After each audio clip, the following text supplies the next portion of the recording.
Siapakah orang-orang Israel itu? Dalam Bible disebutkan bahwa mereka berasal dari Mesopotamia. Selama beberapa waktu mereka menetap di Kanaan, tetapi pada sekitar 1750 sebelum Masehi, 12 suku Israel bermigrasi ke Mesir pada saat terjadi bencana kelaparan. Awalnya mereka hidup sejahtera di Mesir, tetapi keadaan mereka memburuk dan kemudian menjadi bangsa budak. Akhirnya pada sekitar 1250 sebelum Masehi, mereka melarikan diri dari Mesir di bawah pimpinan Musa dan hidup secara nomadik di semenanjung Sinai. Namun mereka memandang kondisi itu bukan solusi permanen karena mereka percaya bahwa Tuhan mereka, Yahweh, telah menjanjikan untuk mereka sebuah tanah yang subur di Kanaan. Musa wafat sebelum bangsa Israel mencapai tanah yang dijanjikan. Tetapi di bawah pimpinan penerusnya, yakni Yosua, suku-suku itu menyerbu Kanaan dan merebut negeri tersebut lewat jalan pedang atas nama Tuhan mereka. Peristiwa itu umumnya ditetapkan terjadi pada sekitar 1200 sebelum Masehi. Bible mengisahkan pembantaian mengerikan yang terjadi. Yosua dikisahkan menaklukkan pegunungan, tanah, Negeb, daerah bukit, dan lereng gunung, beserta semua raja mereka. Tidak seorang pun dibiarkannya lolos dan ditinggalkannya hidup. Setiap suku dari 12 suku Israel diberi bagian tanah Kanaan, tetapi di antara wilayah suku Yehuda dan Benyamin terdapat satu kota yang tetap bertahan. Tetapi orang Yebus, penduduk kota Yerusalem, tidak dapat dihalau oleh Bani Yehuda. Jadi orang Yebus itu masih tetap diam bersama-sama dengan Bani Yehuda di Yerusalem sampai sekarang. Pada akhirnya nanti Yerusalem akan menjadi sentral dari agama bangsa Israel. Tetapi pada mulanya kota itu disebut secara jelas dalam Bible sebagai wilayah musuh.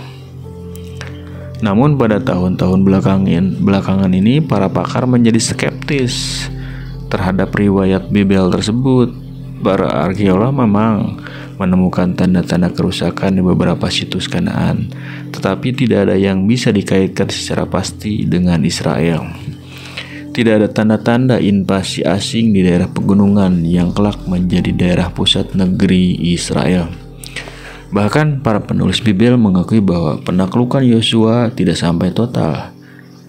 Kita mendapatkan informasi bahwa dia tidak bisa menaklukkan negara-negara kota Kanaan maupun menyingkirkan bangsa Filistin. Pengkajian yang cermat atas 12 pasal pertama dari kitab Yosua menunjukkan bahwa kebanyakan aksi mereka hanya terbatas pada sebuah area yang sangat kecil di wilayah Benyamin. Bahkan Bible memberi kesan yang jelas bahwa penaklukan Yosua bukan suatu peristiwa penting.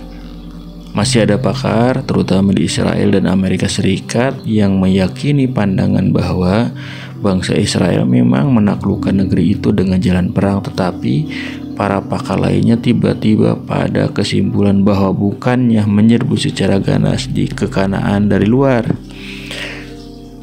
Israel muncul secara damai dan bertahap dari dalam masyarakat Kanaan. Tidak diragukan lagi Israel telah tiba di Kanaan pada akhir abad ke-13 sebelum Masehi. Di sebuah tugu prasasti untuk memperingati keberhasilan misi Firaun Merneptah pada 1207 sebelum Masehi, kita menemukan kalimat ini di antara daftar penaklukannya.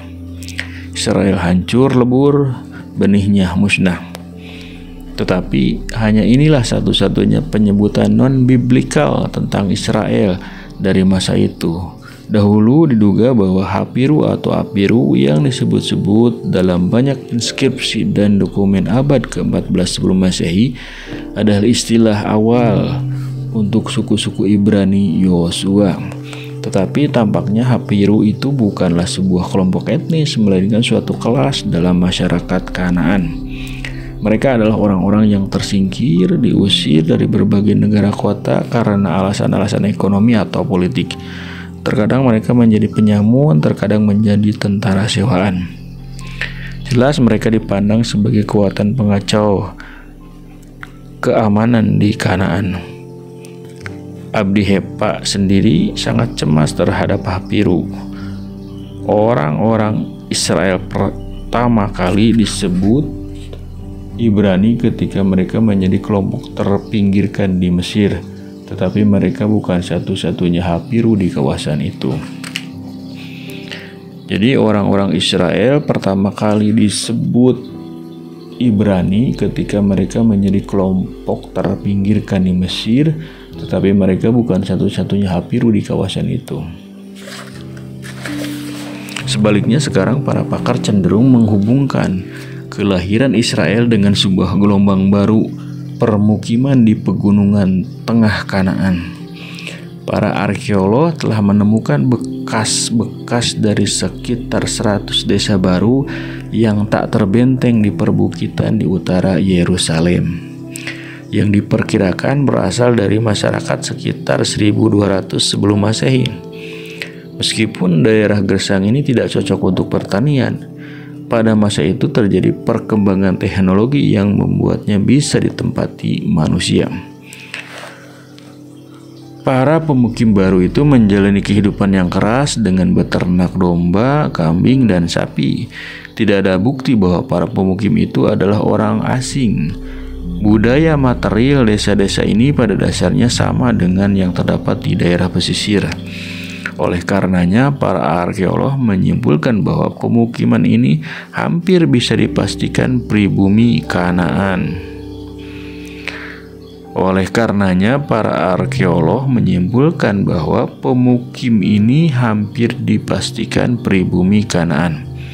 Saat itu adalah masa kekacauan besar, terutama di berbagai negara kota. Sejumlah orang mungkin lebih memilih pindah ke bukit-bukit. Hidup di sana keras, tetapi setidaknya mereka terhindar dari perang dan eksploitasi ekonomi yang saat itu menjadi ciri kehidupan di kota-kota pesisir yang semakin mengalami kemunduran. Sebagian dari para pemukim mungkin orang Hapiru, sebagian lainnya adalah orang nomaden yang terpaksa mengubah gaya hidup mereka dalam masa gejolak itu. Mungkinkah migrasi dari kota-kota Kanaan yang mengalami disintegrasi ini menjadi nukleus Israel? Bisa dipastikan bahwa area ini menjadi tempat kemunculan kerajaan Israel pada abad ke-11 sebelum Masehi. Jika teori ini benar, berarti orang-orang Israel adalah pribumi Kanaan yang mendiami bukit-bukit dan secara bertahap membentuk sebuah identitas tersendiri. Tak bisa dihindari, dari waktu ke waktu mereka mengalami konflik dengan kota-kota lain, dan kisah-kisah pertempuran ini menjadi dasar naratif kitab Yosua dan kitab Hakim-Hakim. Namun, jika orang-orang Israel adalah pribumi Kanaan, mengapa Bible bersikeras menyatakan bahwa mereka adalah orang dari luar Kanaan? Keyakinan tentang asal mula mereka sebagai bangsa asing mutlak menjadi pokok identitas bangsa Israel.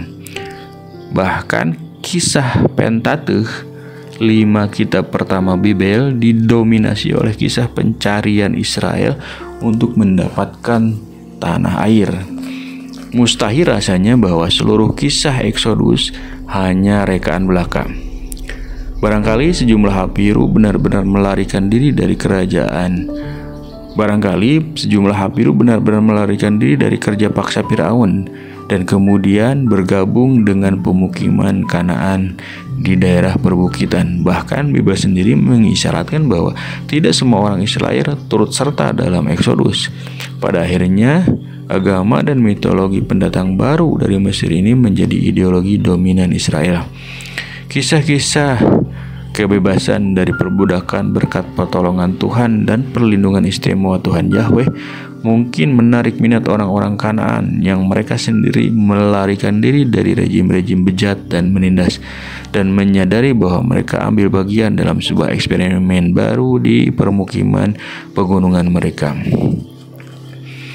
Orang-orang Israel tidak mulai menulis sejarah mereka sendiri sebelum mereka menjadi kekuatan besar di negeri itu. Para ahli biasanya menetapkan 4 sumber yang membentuk teks Pentateuch. 2 penulis paling awal dikenal dengan sebutan J dan E karena mereka lebih memilih menggunakan Yahweh, atau disebut J karena mengikuti ejaan Jerman, dan Elohim sebagai gelar Tuhan Israel. Mereka berdua mungkin menulis teks sumber itu pada abad ke-10 sebelum Masehi, meskipun sebagian ahli memperkirakan mereka hidup pada masa lebih belakangan, sampai sekitar abad ke-8 sebelum Masehi. Penulis kitab ulangan atau Deuteronomi atau D dan kitab Imamat atau Frisley atau V, keduanya aktif pada abad ke-6 sebelum Masehi, selama dan setelah berlangsungnya pengasingan bangsa Israel ke Babel. Pada tahun-tahun belakangan ini, kritisisme sumber Alkitab ini gagal memuaskan sebagian ahli, dan teori-teori yang lebih radikal pun diajukan. Sebagai contoh, teori bahwa seluruh Pentateuch disusun pada akhir abad ke-6 sebelum Masehi oleh seorang penulis. Namun hingga kini teori 4 sumber masih menjadi metode yang umum dipakai untuk mendekati teks-teks biblikal awal ini. Kitab-kitab historis yang membahas sejarah berikutnya dari Israel dan Yehuda, Yosua, Hakim-Hakim, serta kitab-kitab Samuel dan Raja-Raja ditulis selama masa pengasingan oleh para sejarawan dari tradisi Deuteronomi atau D, yang gagasan-gagasan mereka akan dibahas nanti. Para penulis itu sering mengambil dari berbagai sumber dan catatan sejarah yang lebih awal, tapi menggunakannya untuk mendukung penafsiran teologis mereka sendiri. Penulis Tawarikh yang mungkin menulis pada pertengahan abad ke-4 sebelum Masehi bahkan lebih berani dalam menggunakan sumber-sumbernya. Dengan demikian, tidak seorang pun dari penulis Alkitab yang menulis sejarah secara objektif yang dapat memenuhi standar kita sekarang. Mereka hanya menunjukkan bagaimana orang-orang pada periode mereka memandang masa lalu. Hal ini sangat tampak pada kisah-kisah Abraham, Ishak, Yakub, 3 bapak leluhur Israel. Kisah-kisah itu mungkin ditulis hampir 1000 tahun setelah berlangsungnya peristiwa-peristiwa yang dideskripsikannya. Kisah-kisah itu adalah legenda, bukan sejarah menurut pengertian kita sekarang. Para penulis Bibel sama sekali tidak mengetahui kehidupan di Kanaan pada abad ke-19 dan ke-18 sebelum Masehi. Sebagai contoh, tidak ada penyebutan tentang kehadiran kekuatan Mesir yang menonjol di negeri itu, tetapi kisah-kisah para bapak leluhur bermakna penting karena kisah-kisah itu menunjukkan bagaimana orang-orang Israel mulai membentuk sebuah identitas khas untuk diri mereka sendiri pada masa ketika J dan E menulis. Pada masa itu orang-orang Israel percaya bahwa mereka semua merupakan keturunan dari satu leluhur yang sama, Yakub, yang mendapatkan nama baru Israel. Semoga Tuhan menunjukkan kekuatannya, atau alternatif lain, dia bergumul dengan Tuhan sebagai tanda hubungan istimewa dengan Tuhan. Yakub atau Israel memiliki 12 putra yang masing-masing merupakan sumber leluhur, yang masing-masing merupakan leluhur salah satu dari kedua belah suku Israel. Berikutnya, orang-orang Israel meninjau lebih ke belakang lagi kepada kakek Yakub, Abraham, yang dipilih Tuhan untuk menjadi pendiri bangsa baru itu. Begitu kuat keyakinan orang-orang Israel bahwa mereka bukan bangsa asli Kanaan, sehingga mereka menganggap leluhur mereka datang dari Mesopotamia. Pada sekitar 1850 sebelum Masehi, mereka percaya Tuhan menampakkan dirinya kepada Abraham di Haran dan berfirman kepadanya, "Pergilah dari negerimu, dari sanak saudaramu, dan dari rumah bapamu ke negeri yang akan kutunjukkan kepadamu." Negeri itu adalah Kanaan.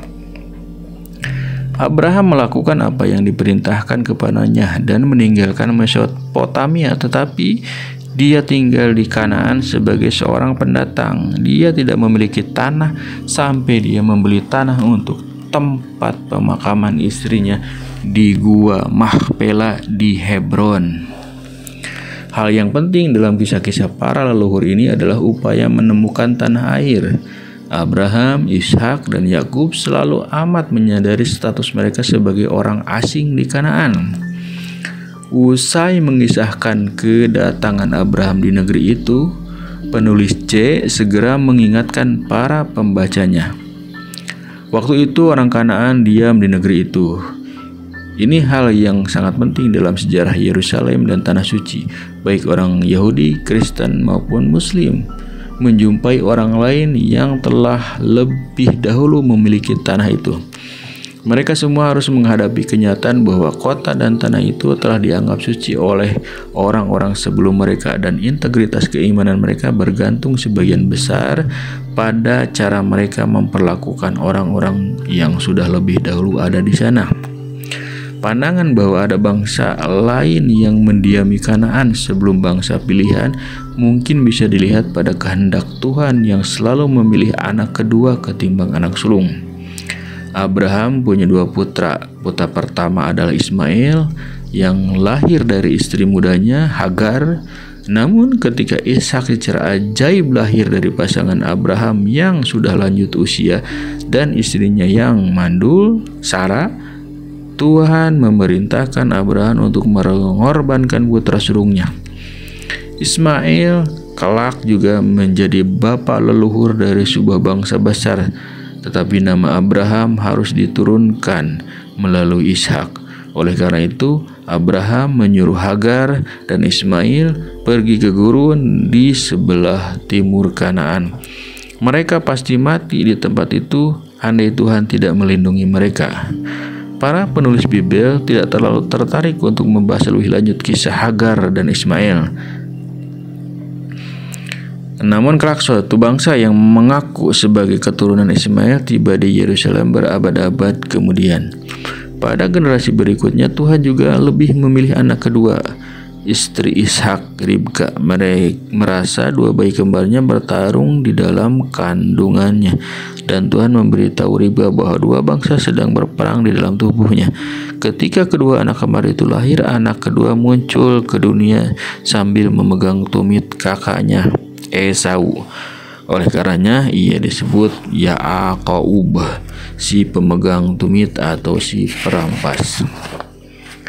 Setelah keduanya tumbuh dewasa, Yakub berhasil menipu Esau sehingga kakaknya itu menyerahkan berkah hak kesulungan kepadanya. Maka Esau pun pergi ke daerah timur. Namun baik J maupun E tidak berusaha menutupi klaim anak-anak sulung yang tersingkirkan ini. Ada rasa iba yang nyata dalam kisah Hagar dan Ismail, dan para pembaca diajak untuk bersimpati pada kegundahan Esau. Pada masa J dan E menulis, bangsa Israel tidak memandang hak kepemilikan mereka atas tanah yang dijanjikan sebagai pembenaran untuk sofinisme yang kasar. Proses pembentukan kaum mereka menjadi sebuah bangsa di tanah air mereka sendiri merupakan hal yang menyakitkan bagi kaum-kaum lain dan secara moral pantas dipertanyakan.